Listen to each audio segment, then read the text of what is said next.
So I'm reading the Inception screenplay right now. It got really good. I was only supposed to read a little bit, but I ended up reading like 40 minutes, 50 minutes of it without realizing the time. It got really good. Um, I want to sit down and read it and finish it, like read it for like an hour and 32 hours and finish it. But I played a game today with my friends, so that kind of butted in. I would say earlier today, though, when I was writing, I was really writing like good writing, and what I was writing was beautiful. And I didn't really use the AI to clean up much of my stuff, only a little bit here and there, but for the most, it was like 100% authentic. I just use the AI because sometimes I don't have a good way of formatting it properly in terms of like describing what I want to see. But I'm writing it right now, and today was pretty good with that. I was pretty good with that. And the story, it's painting alive in my head. Like how I know is because I read Inception yesterday and I'm reading it and I'm like, this is good, right? But, and so I read my script today. I read a little bit of my script today. I'm like, this is good. So that's how you know that if it's in movie format, then it'll be good. But today I read Inception today, and what I'm reading right now is really good. Like, it's really fucking good. There's something about it, like, that, not just Inception, but like any movie that, like, the beginning script is good, solid. You're getting grounded with the characters. Things are cool. It's good. Nothing crazy, but it's good. It's a fun time reading it. But then like Inception changes once they get into the spoiler alert. Once they get into the dream world and trying to infiltrate Fisher's mind. I think his name is. I think that's how you pronounce it. I know his name, but I don't know how to pronounce it. Fisker's mind, whatever. They get like instantly attacked out of nowhere, and like his mind is trained, like military trained personnel. It doesn't make any sense, but it's fucking cool. Christopher Nolan wrote a cool ass fucking movie, and Saito, I think his name is, he's dying, and like if you don't, and like it's like pulling full circle of like everything is becoming full circle of like what the fuck, why Mal, and why Cobb, like what was Cobb's deal, like what's his past, and it brought it full circle in that peak moment of like they shot Saito and that if he dies he's gonna go into limbo. So it brought it full circle. Now they're in the first layer, which is about a week. Obviously, I don't know. I forgot the ending of Inception because I watched it twice, but it's been years. I forgot the ending, but I know like in the ending, he like spins the thing, and like we don't know if it's a dream or not a dream, which I forgot exactly how the ending ended. But I think he woke up. I gotta see. I don't know. But I'm gonna read it. I'm gonna find out. As soon as I finish the screenplay, which I'll probably finish it tomorrow, I'm definitely gonna watch the movie immediately.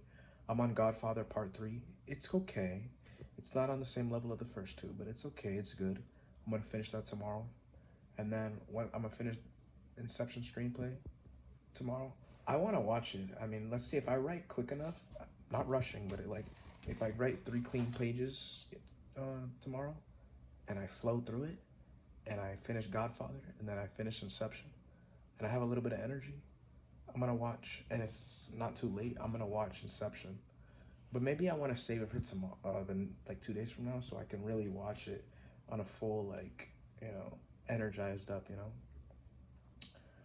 One thing, okay, so that's the good things for today.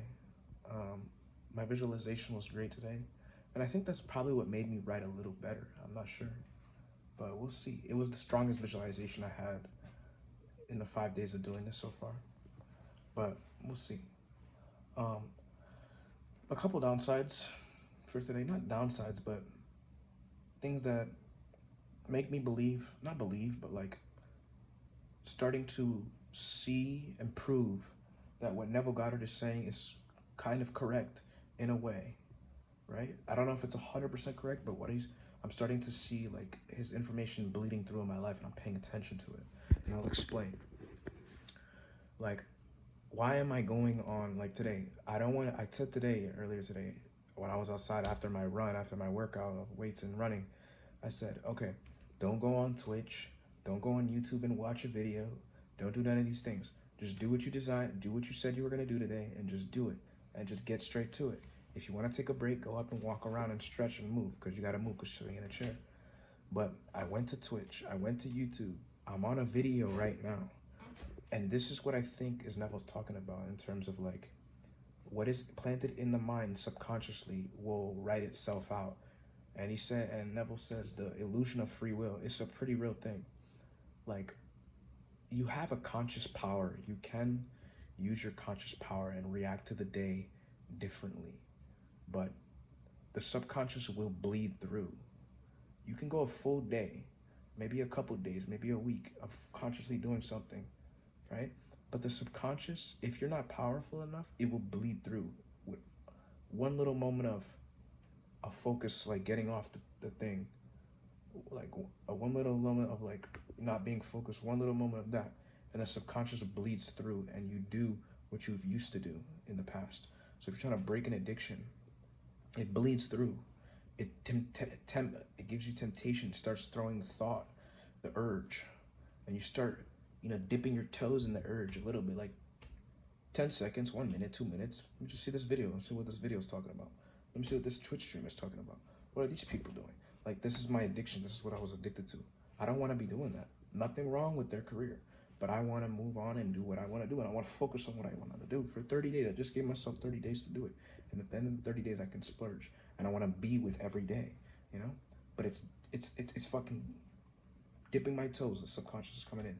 It's very interesting. It's very interesting, and this is what Neville Goddard was talking about. How like whatever's deep in the subconscious, it does bleed through. That you naturally carry out the actions. So if my subconscious were to be ingrained in a future state, right? Like let's say I keep playing with my mind and I keep seeing myself as a big screenwriter and director in Hollywood, and I really make that shit real, and I feel it embodied in my being, then it will slip through. You begin to dip your toes in it. Just like you dip your toes in your past habits, if you were to go through a whole identity shift within yourself and start dipping and in your mind you dip your toes in it and it feels real, and dip your toes in screenwriting director, my goal, right? Then in the real life, you begin to dip your toes in it. Things will happen that you will start to dip your toes in it. The way you speak, the way you move, the way you operate, you're dipping your toes into the shit. You will do something that you never thought of happen. Something will happen to you that you never thought, and the way you will react to something in front of you will trigger some universal event that will make you dip your toes into what you were envisioning when you were going to sleep or when you were doing your visualizations. And that's what I'm seeing from Neville Goddard, and I can see it because what I did in the past and what I'm conditioned and the identity that's in me, the way it sees something, like it sees, oh, a Twitch stream, boop, click that. If Nolan got on my computer and saw a stream, the dude is not gonna click a stream. If Nolan used my computer, he doesn't use technology, but if you use my computer, the shit would be filled with screenplays and ideas and shit like that, whatever the fuck. You know what I'm trying to say? It was slowly, my face of internet stuff will slowly dip away, and I'll come back to my computer after a month of him using it, and I'll see like a whole world of Nolan, which is not Twitch streams, not whatever the fuck this nigga's interested in. It would just pop up on my screen, you know. And that's what I noticed, you know, if you change the identity. So the subconscious and changing that subtle space within your mind is the most important thing. You can push with action, you can do action, but your action won't last long if you don't have the backing of the subtle energies, of life, the more sensitive parts.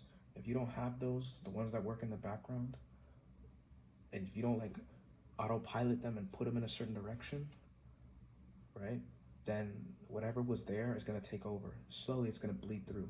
And that's what I've been noticing. Anyways, that's all I really have to say.